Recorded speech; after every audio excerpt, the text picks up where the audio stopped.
নমস্কার প্রিয় শ্রোতা বন্ধুরা, সনাতন ধর্মচর্চা চ্যানেলে আপনাদের সকলকে স্বাগত। আমরা আজকে আলোচনা করব কোজাগরী লক্ষ্মী পুজো। শুরু হয়ে গেছে উৎসবের মরশুম। দুর্গাপুজো শেষ হওয়ার সপ্তাহখানেকের মধ্যেই শুরু হয় দেবী লক্ষ্মী পুজোর তোড়জোড়। মা লক্ষ্মী হলেন ধন সম্পদের দেবী। এবছর 2025 সালে কোজাগরী লক্ষ্মী পুজো পালিত হবে সোমবার 6ই অক্টোবর তারিখে। এই দিনটি হিন্দু পঞ্জিকা অনুযায়ী আশ্বিন মাসের পূর্ণিমা তিথিতে পড়ে, যা কোজাগরী পূর্ণিমা নামেও পরিচিত।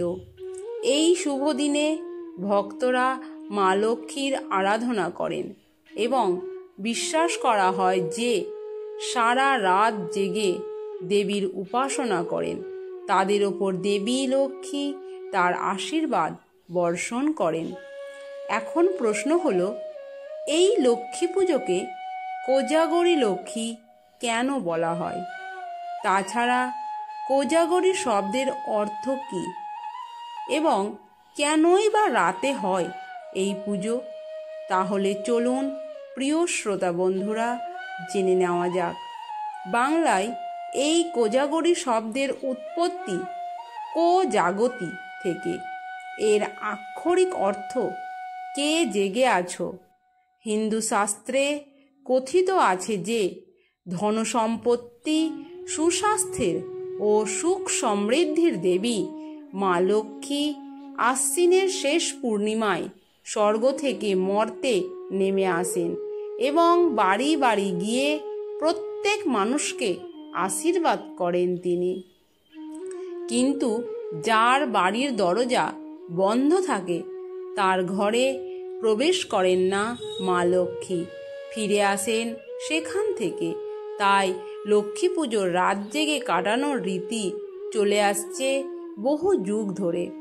তাছাড়া মা লক্ষ্মীর পুজো হয় সন্ধ্যায়। মনে করা হয় যে ভক্ত রাত জেগে আরাধনা করেন তাকে দু হাত ভরে আশীর্বাদ করেন মা লক্ষ্মী। পুজোর রাতে তাই সারা বাড়ি প্রদীপ জ্বালিয়ে উজ্জ্বল করে রাখা হয়। রাত জেগে চলে দেবীর আবাহন। দেশের কিছু অংশে কোজাগরী পূর্ণিমার দিনটিকে শারদ পূর্ণিমাও বলে থাকেন। এবার আমরা জানব কোজাগরী লক্ষ্মী পুজোর পূর্ণাঙ্গ সময়সূচি, অর্থাৎ কোজাগরী পূর্ণিমা কখন শুরু হবে ও কখন শেষ হবে। এই বছর পূর্ণিমা তিথি শুরু হবে ইংরেজি হিসেবে 6ই অক্টোবর 2025 সোমবার এবং বাংলা হিসেবে 19শে আশ্বিন 1432 সোমবার দিবা 11টা 24 মিনিটে। পূর্ণিমা তিথি সমাপ্ত হবে ইংরেজি হিসেবে 7ই অক্টোবর 2025 মঙ্গলবার এবং বাংলা হিসেবে 20 আশ্বিন 1432 মঙ্গলবার সকাল 9টা 33 মিনিটে। আমরা আরও জানব কোজাগরী লক্ষ্মী পুজোর শুভ সময়। ইংরেজি হিসেবে 6ই অক্টোবর 2025 সোমবার এবং বাংলা হিসেবে 19শে আশ্বিন 1432 বঙ্গাব্দে সন্ধে 5টা 18 মিনিট থেকে 6টা 54 মিনিটের মধ্যে। শুধু পুজো করলেই হবে না, মা লক্ষ্মীর পুজোর কিছু বিশেষ নিয়ম রয়েছে। সেগুলো মেনে চললে মা লক্ষ্মী আপনার ওপর সন্তুষ্ট হবেন এবং আপনাকে কখনোই ছেড়ে যাবে না। সেই নিয়মগুলোর মধ্যে অন্যতম হলো মা লক্ষ্মীর পূজায় লোহার বাসন ব্যবহার করা যাবে না, এতে মা লক্ষ্মী রুষ্ট হন। দ্বিতীয়ত, মা লক্ষ্মীর পুজোয় তুলসী পাতা ব্যবহার করা একেবারেই উচিত নয়। আরেকটি বিষয় খেয়াল রাখতে হবে, মা লক্ষ্মীর পুজোয় কাঁসর ঘণ্টা বাজানো যায় না। পুজো করার সময় এগুলো অবশ্যই খেয়াল রাখতে হবে। মা লক্ষ্মীর পুজোর সময় ব্যবহৃত কিছু বিশেষ মন্ত্র, আহ্বান মন্ত্র। এই মন্ত্র পাঠ করে দেবীকে আপনার গৃহে আহ্বান জানানো হয়। মন্ত্র: ওং লক্ষ্মী দেবী ইহা গচ্ছ ইহা গচ্ছ ইহ তিষ্ঠ ইহ তিষ্ঠ ইহ সন্নিধেহি ইহ সন্নিরুদ্ধস্য অত্রাধিষ্ঠান কুরু মম পূজন গৃহান।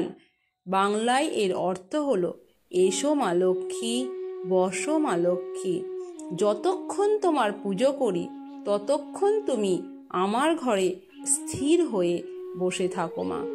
লক্ষ্মী প্রণাম মন্ত্র। দেবীর চরণে প্রণাম জানাতে এই মন্ত্রটি ব্যবহার করা হয়। মন্ত্র: ওং বিশ্বরূপস্য ভার্যাসি পদ্মে পদ্মালয়ে শুভে সর্বত্র পাহি মাং দেবী মহালক্ষ্মী নমস্তুতে। 3 বার। মা লক্ষ্মীকে প্রসন্ন করার জন্য অবশ্যই এই মন্ত্র 3 বার পাঠ করুন এবং লক্ষ্মীর পাঁচালী বা ব্রতকথা শ্রবণ করুন। এবার আমরা জানব মা লক্ষ্মীর প্রিয় ফুল, ফল ও খাবার। দেবী লক্ষ্মীর প্রিয় ফুলগুলির মধ্যে পদ্ম ফুল অন্যতম, তবে এছাড়াও তিনি লাল গোলাপ, গাঁদা, জবা এবং কলকে ফুলও পছন্দ করেন। কোজাগরী লক্ষ্মী পুজোর দিন এই ফুলগুলো দেবীকে নিবেদন করলে তিনি প্রসন্ন হন এবং ভক্তদের জীবনে সুখ সমৃদ্ধি প্রদান করেন। কথিত আছে, নারকেল মা লক্ষ্মীর প্রিয় ফল। হিন্দু ধর্মে নারকেলকে অত্যন্ত শুভ বলে মনে করা হয়। একে শ্রীফল বলা হয় কারণ মা লক্ষ্মীর অপর নাম শ্রী।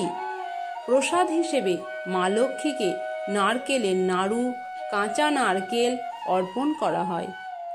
এই খাবারগুলি দেবী লক্ষ্মীকে তুষ্ট করে এবং ভক্তদের জীবনে অর্থ সংকট দূর করতে সাহায্য করে বলে বিশ্বাস করা হয়।